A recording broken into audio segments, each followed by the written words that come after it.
Salut à tous, c'est Equinox. Encore une fois, un grand merci pour tous les commentaires et les likes et les conseils que vous m'avez donnés pour ma dernière vidéo.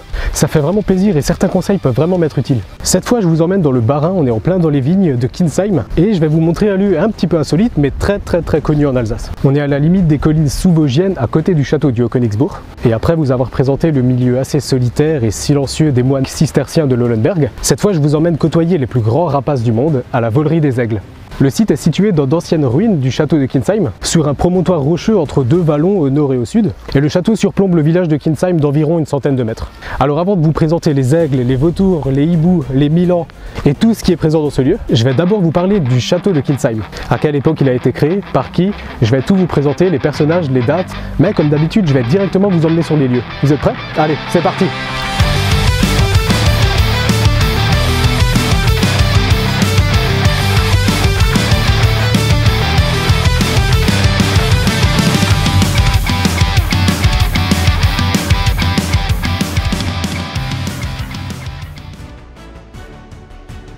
Le village de Kinsheim était connu dès le VIe siècle sous le nom de Regis Villa, la ville ou la cour royale en latin.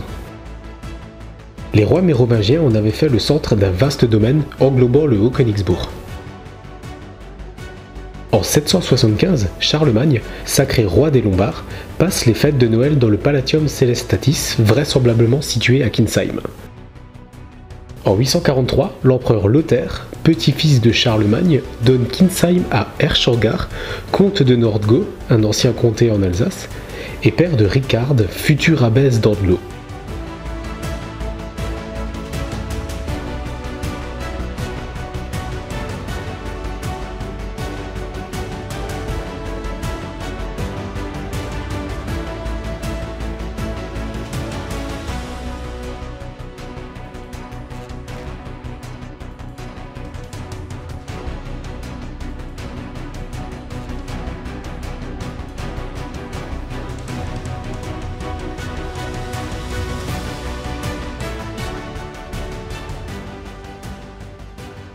La construction du château débute en 1250 et est achevée vers les 1270. Elle a été ordonnée par l'empereur romain germanique de l'époque, Frédéric II de Hohenstaufen. Ça vous dit quelque chose? C'est normal, j'en ai parlé lors de la première vidéo sur le château de Langelbourg, l'œil de la sorcière. Il est lié à l'histoire du comte de Ferrette. Je vous invite à cliquer sur ce lien et à aller voir la première vidéo si vous ne l'avez pas encore fait. À ce moment-là, le château de Kinsheim est une possession des sires de Ratsmannhausen. C'était une grande famille noble en Alsace à cette époque. À partir de 1379, la branche des Ratsmannhausen qui vit à Kinsheim adopte le nom du château et se fait donc appeler les Ratsmannhausen de Kinsheim. Le donjon qui se trouve juste derrière moi et le rempart de protection qui est autour fait partie des premières constructions, donc qui datent du XIIIe siècle, et le logis dans lequel je me trouve actuellement et qui est juste à côté aussi, ont été construits un petit peu plus tard, au XIVe et au XVe siècle.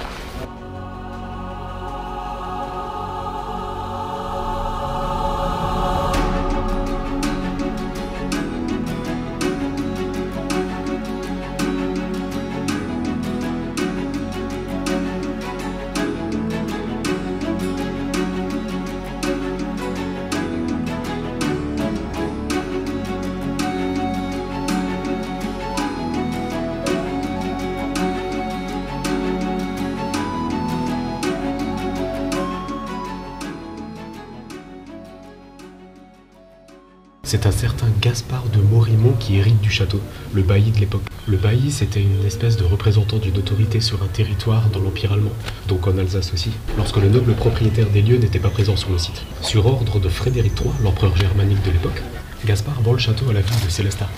Il est ensuite de nouveau revendu au XVIIe siècle. À ce moment-là, il comprend le donjon circulaire qui a été construit dès le départ, complété par un mur bouclier autour, les logis et une chapelle. J'ai failli marcher sur quelque chose là, ça m'a un petit peu surpris.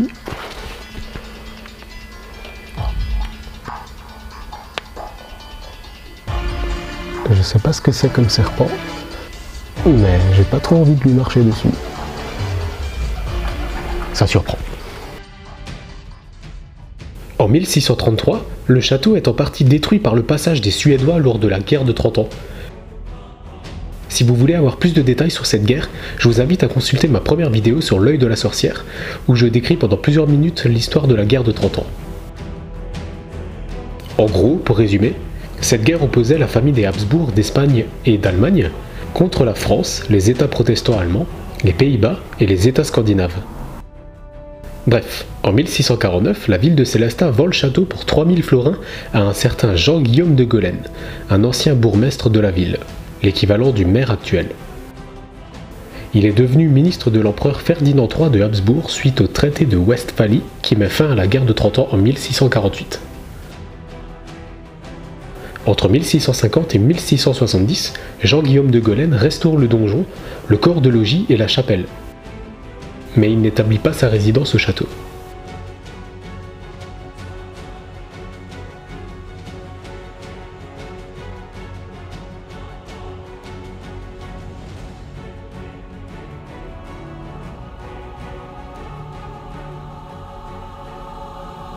Je me trouve donc actuellement dans la chapelle qui date de la fin du XVe siècle. Il faut savoir que vers les années 1760, le dernier habitant du château a été un ermite. Il occupait une pièce qui se trouve juste au-dessus de la chapelle.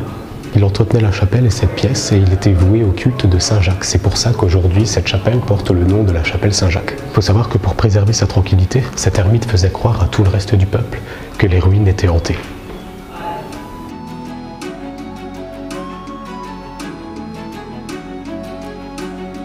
Entretenu pendant le XVIIIe siècle par Jean-Guillaume de Golène, puis par le marquis de Broc, son héritier, le château a été laissé à l'abandon après la Révolution française en 1789. En 1801, le marquis de Broc met le château en vente. À ce moment-là, la ville de Célestat tente de rentrer en sa possession. En 1807, un décret de Napoléon Ier accorde la propriété du château à un certain Mathieu de Favier. C'était un homme politique et un militaire français du début du XIXe siècle. Il a en partie été député du Bas-Rhin de 1815 à 1833. Oui, à l'époque, c'était vachement long quand tu étais député. Malheureusement pour lui, il devait déverser 2000 marques d'argent, la monnaie de l'époque, à la ville de Célestat. C'est vers les 1830 que les toitures de tout le château ont commencé à disparaître.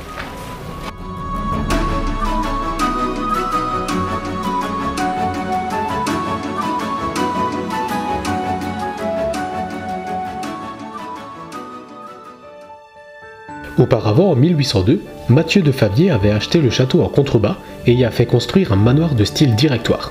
Le style directoire est un style de meubles et de décoration en vogue après la Révolution, juste avant l'imposant style empire.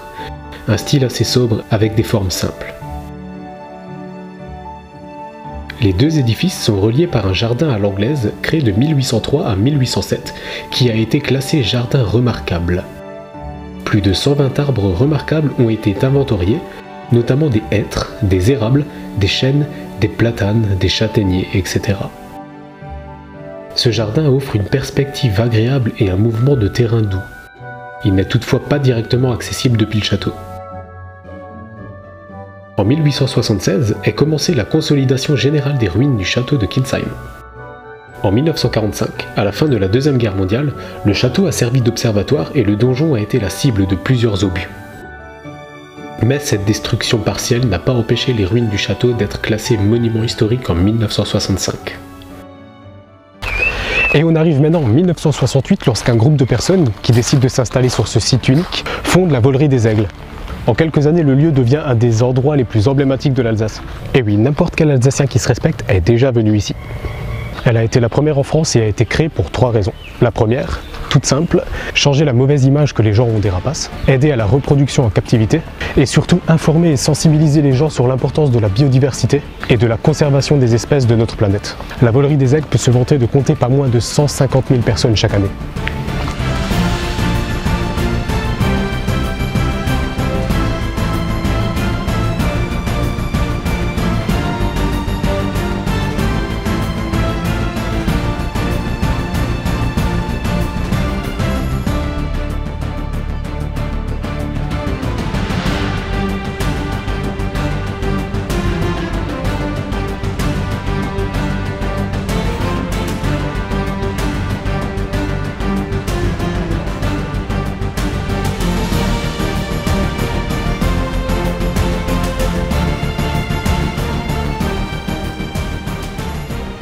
La Volerie des Aigles présente au public des rapaces en voie de disparition, comme des aigles, des faucons, des vautours, comme ici.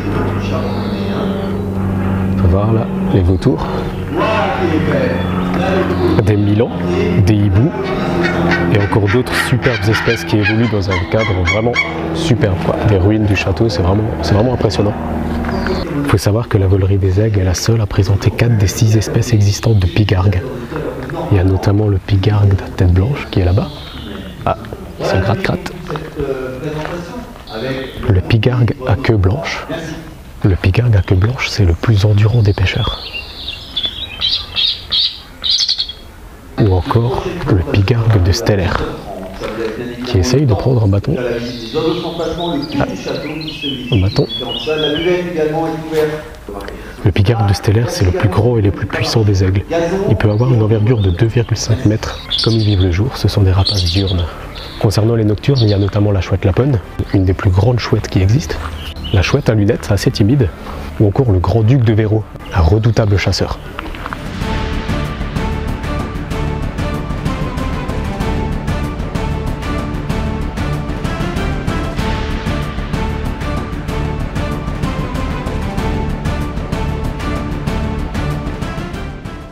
La voix que vous entendez en fond, c'est la voix d'un dresseur qui est en train de faire le spectacle. Il faut savoir que les dresseurs font plusieurs spectacles au quotidien qui sont assez saisissants, vachement impressionnants à voir. Et voilà, je ne vais pas en dire plus, je vous emmène avec moi, je vais vous montrer de quoi il s'agit.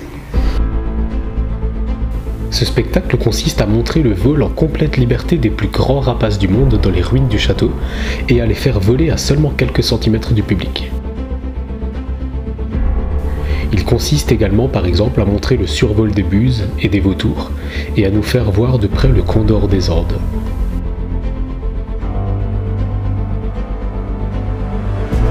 C'est vraiment une super occasion pour observer de très près les oiseaux habituellement farouches et inapprochables dans la nature.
Le spectacle était vraiment intéressant, je viens d'apprendre une chose très importante. Il faut savoir que quand on parle d'animaux diurnes ou d'animaux nocturnes, ça ne veut pas dire qu'ils vivent la nuit ou qu'ils vivent le jour, ça veut tout simplement dire qu'ils chassent la nuit ou qu'ils chassent le jour. S'ils ont des yeux jaunes, ça veut dire qu'ils chassent le jour. S'ils ont des yeux orange, ils chassent plutôt au crépuscule ou alors à l'aurore, donc le matin ou le soir. Et s'ils sont diurnes, donc ils chassent la nuit, ils ont tout simplement les yeux tout noirs.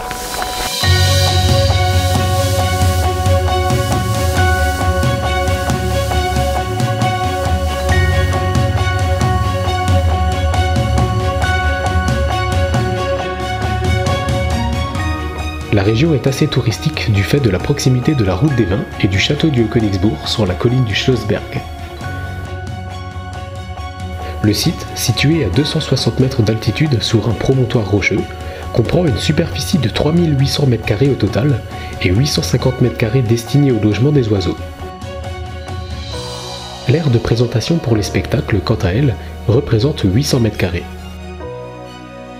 Le site est ouvert de mars à novembre.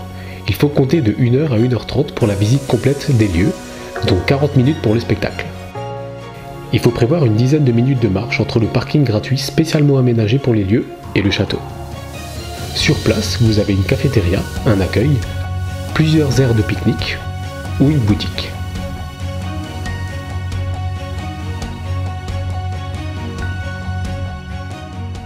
C'est assez facile de se rendre sur les lieux, le site est vachement visible de loin, il est juste à côté du château du Haut-Königsbourg.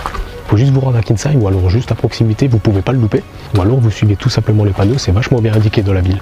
Sinon, si vous voulez venir en bus, il y a la navette numéro 500 qui part de Sélestat et qui va jusqu'au château du Haut-Königsbourg, en desservant la volerie des Aigles. Donc comme je l'ai déjà dit, le secteur de Kinsheim est très touristique, de par à sa proximité avec la route des vins et le château du Haut-Königsbourg. D'ailleurs, le château du Haut-Königsbourg méritera sa vidéo, c'est promis. Il y a tellement de choses à dire sur ce château, c'est un des plus emblématiques d'Alsace, si c'est pas celui-là. Donc voilà, on en revient à Kinsheim. Mais il n'y a pas que ça, 20 minutes à pied suffisent pour se rendre à la montagne des singes, un autre endroit très particulier. Oui, en plus des aigles, il y a des singes à Kinsheim. Oui. En plus de la montagne des singes, vous avez un petit parc d'attractions qui s'appelle Cigoland, donc qui a été créé dans le but de préserver les cigognes et de montrer justement cet emblème de l'Alsace. C'est un petit parc assez sympa, très familial, ça vaut le coup de se déplacer. Et à part ça, il y a des ruines de plusieurs châteaux dans le coin, notamment celui de Lortonbourg, celui du château de Frockenbourg ou encore les ruines du château de Berstein un peu plus au nord.